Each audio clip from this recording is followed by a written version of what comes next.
All right, so I was told to do a YouTube series, so I'm gonna attempt it. This is the very first video, so pretty much I wanted to get where I got into a project car. Don't really, I'm not mechanically inclined.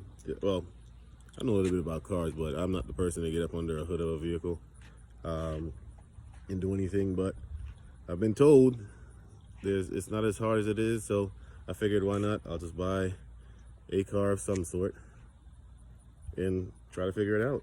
So I'll give you a little bit backstory. The car that I went with is that guy right there. It's a E39. Believe it or not, I don't even know if it's a 525, a 528, or a 530. I don't really care. Doesn't even have the badge on the back. I don't even know how to tell the difference between it. Again, I don't really care. So I am going to attempt to do an LS swap to that vehicle.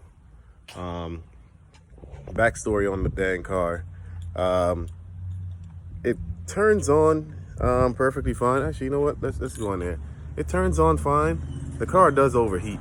I'll give you a backstory on the whole getting this vehicle right here, because believe it or not, it was a trash day of getting this vehicle, all because of one person telling a lie. But I get in the vehicle, it does start, it does run. It'll probably turn off at some point. It does need gas, check engine light, all kinds of crap. I don't even care if it runs. It's gonna be in the garage for I don't know how long. I guess shit, depending on how successful this YouTube video can get, or the series can get, maybe we can help build out a little bit faster. But the backstory on how I got this vehicle: saw it on Facebook Marketplace, like most people. Again, I don't care if it ran or it didn't run. What I wanted the most was the color. The color was what I wanted. Whatever the hell that blue is, I don't even know what the name of the blue is. I just wanted that color. There were cheaper ones. I went to meet up with the seller, who, man, would reply once every other day at 3 a.m. in the morning, which was a red flag already. I went, we finally got a phone number to text and meet up and figure out, you know, the wholesale of the car. When I got there, I asked the person, hey, look, I don't want to pay for a tow truck for this thing. I don't mind. I was getting into the state of Virginia, coming back to Maryland. I don't want to pay for a tow truck to drive from Virginia to Maryland. Can this car make one trip back to Maryland? I'm gonna buy the car whether it runs or not, but can it make a trip back to Maryland? Stuck out his chest. Yep, it'll make a trip 100%. I'm like, all right, cool. We drove the car enough. The car turned on like it just did. Didn't even stutter like it does now, but car turned on fine. I drove around for a little bit. Or drove around fine. I'm like, all right, man, if we can make the trip around there, I'm gonna slap these tags on. We're about to just drive back to the garage. It's gonna just be sitting for however long. So that's what I did. Hopped in the car, and halfway on the trip, guess what? The car overheats. And in my head, I'm like, bro, you didn't even have to lie. I was gonna buy the car regardless. Like, it's just like, why even lie? Just tell me it wasn't gonna make the trip. So I'm out there with my wife, 4-year-old, on the side of the highway. So I'm like, okay, I gotta get a tow truck, whatever. So I went and get a tow truck. That took a little bit. When I finally got on the highway that same day, car got towed. And guess what? Because the car is not registered in my name, they won't release it to me, even though I have a signed title. So whatever I paid for this car, $1,500, $1,800, I don't know what the hell, $1,500 for the car. Now I need to go get a car that I'm not even gonna drive for another year or two or whatever, however long it takes. I need to go get it registered or get some kind of registration in my name. So now I have to pay for that portion of stuff. I paid for the tow to then go get it, and I had to pay them to get the car out of the daggone lot. So what could have been just a simple, honest, like, look, I'm not even sure if it's gonna make the trip, and I just pay for a tow truck, end up being one lie that cost me an extra $1,000 bucks. So already I'm out of the money for a LS already, so we're starting from ground zero. I posted a car, and y'all said, you know, I should just do a YouTube series on it, so I'm gonna give it a try. There's a bunch of stuff on it that doesn't work right now, obviously. The key fob is dead. I don't even like this little key fob thing here. We'll see if there's a way to like upgrade this thing, but to be honest with you, if you were to ask me what my actual, I wouldn't say a dream per se, but an actual unique build would be, I would gladly take whatever I have in this vehicle here, which is, I know most people are gonna hate it. It's my favorite car, so it is what it is. Don't really care if you hate it. I haven't driven it in a bit, but I have a built Charger, Pro Charged, in cam.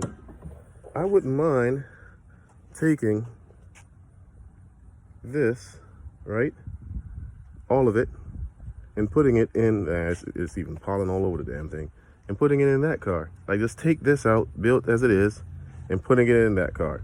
And then I just want to do like a daggone 3.0 Whipple on this particular thing. That's a hoop dream. That costs too much money. We all know LS swaps are probably a lot cheaper. Not even probably, it is a lot cheaper. So we're gonna do what every single person does in the world, an LS swap. Could do a 2J, not really a 2J guy. So we're gonna do an LS swap. Here's my dilemma. I don't know if I want to do an LSA or just keep it all motor. Realistically, I'm kind of a spur of the moment kind of person. I'll be the person where, you know, at the time of whenever I'm gonna buy a motor, whatever motor, oh, I'll give you a backstory on that as well too. So like on this car, what I wanted to do was an actual Whipple, not a Pro Charger. I remember when I saved up, I said, you know what, I'm gonna buy it used, I'm not gonna buy a brand new one. And I saved up enough, and I said, you know what, I'm gonna go on the marketplace, whichever one's available, that's the one I'm gonna go with. I think I'm gonna do the same thing with this car. I'm gonna save up enough, and really I want a 6.0, but if a 5.3 is available, I'm gonna do a 5.3 with an LSA, or if a 6.0 is available, it's gonna be a 6.0, maybe NA, or probably with an LSA. That's something I've just never done before. I've never swapped a motor myself, so we're gonna go through. I got a couple of friends that's gonna be doing a swap themselves as well too, but again, we're gonna go through and find out what works, what doesn't work, how to do it, make all the mistakes in the world. Again, there's no time frame of when the car can be up or whatever the case may be. I don't need to drive it or anything like that, so we're gonna figure it out. We're gonna use YouTube University, and we're gonna come up with some random concoction of something of how to get. I'm not even patient. I'm a person where it's like one thing don't go right, throw it away. I don't even care about it. So we're gonna actually exercise some patience and kind of get this thing back in running order, and see if we can get this thing on the road running with the LS. Anyways, here's the actual car. I'll probably post some pictures of some sort. My garage is some trash right now. It's gonna be cleared out to have a whole bunch of stuff. One of the first issues of order is the driver's seat. Let me see if I can see it from here. You can see it's like tilted. Like, I don't know how one side is up, the other side is down. Don't know. When I was driving it, I kind of felt that. So, you know, we're gonna do a small, well, not small, but the touch-ups that to get it back in like working condition where I can take it on a road trip if I want to. I can go down the racetrack. Oh, I don't street race. I'm always gonna be at the track. So if we do go the LS route, if we do stick with this journey, we're gonna keep it where we'll go to the track through different processes of the build, get times on it, dyno, whatever the hell it is that the channel leads to at this point. If the channel gets big enough, then y'all tell me what the hell to do. It's just a car where I don't know how to do a lot of this stuff. So we're gonna find out and learn a lot from that actual platform. So stay tuned. We'll see what happens. Till the next time, we don't know when, and I'll talk to you.